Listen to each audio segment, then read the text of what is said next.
International match সবসময় খুবই competitive, এখানে মানে আন্ডার এস্টিমেট করার কোনো সুযোগ নেই। পাকিস্তান নিশ্চয়ই এমন একটা দল পাঠাবে না যারা কম্পিট করতে পারবে না। এই মুহূর্তে ওদের সেরা দলটাই নিশ্চয়ই ওরা পাঠাচ্ছে।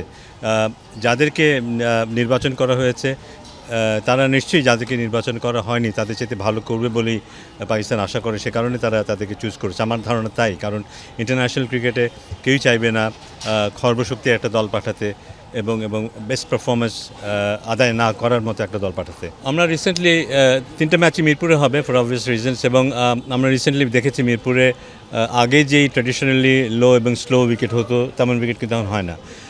এখন যে ধরনের উইকেটে আমরা রিসেন্টলি খেলে এসেছি সেরকম উইকেট থাকবে, যেখানে আশা করছি আমরা রান করাটা খুব ডিফিকাল্ট হবে না। কম্পিটিটিভ হবে, বাট রান করাটা খুব ডিফিকাল্ট হবে না।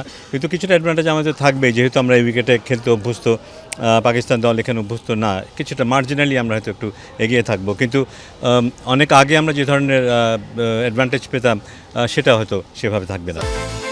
বিকাশ পেমেন্টে 10,000 টাকার বেশি অফার, শপিং চলছে তো। ওর এক্সপিরিয়েন্সটা আমরা খুব গুরুত্ব দিই। আমরা আশা করি যে ও খুব ভালো খেলবে।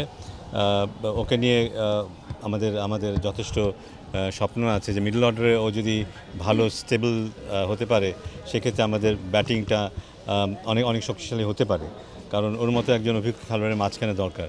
সো সেই দিক থেকেই আমার ধারণা এই সিলেকশনটা হয়েছে, এবং লেটস সি ও কেমন করে।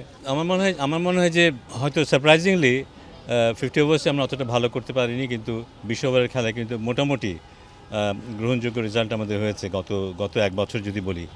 50 ওভার্সের আমাদের যে ডোমেস্টিক ক্রিকেট ফর্ম্যাট আমরা যেখানে খেলি, সেখানে আমার মনে হয় যে আমরা যথেষ্ট কম্পিটিটিভ ক্রিকেট খেলতে পারিনি। 50 ওভার্সের যেই প্রতিযোগিতামূলক খেলা মিনিমাম থাকার কথা ছিল, যেটাতে আমরা সবসময় অভ্যস্ত ছিলাম আমাদের লোকাল ডোমেস্টিক ক্রিকেটে, সেটার মানটা কিন্তু নিম্নমুখী ছিল। সেটাও একটা কারণ।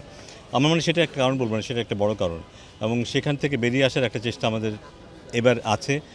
রিসেন্টলি আমরা যে বিসিএল খেলেছি বা অদম্য যে একটা টুর্নামেন্ট হয়েছে সেখানে খেলেছি, যদিও ওটা অন্য ফর্ম্যাটে ছিল, আমাদের চেষ্টা আছে যে একটা মানসম্পন্ন লোকাল ডোমেস্টিক ক্রিকেট খেলার, যেখানে খেলোয়াড়রা মোটামুটি আন্তর্জাতিক মানের ফ্লেভার পাবে, এবং সেটা নিয়ে ইন্টারন্যাশনাল ক্রিকেট খেলবে। তো আশা করছি যে এটা একটা আপওয়ার্ড গ্রাফ এখন আছে এই মুহূর্তে 50 ওভার্সে। এটা আমরা যদি ধরে রাখতে পারি এই সিরিজে, আমরা ভালো করতে পারবো।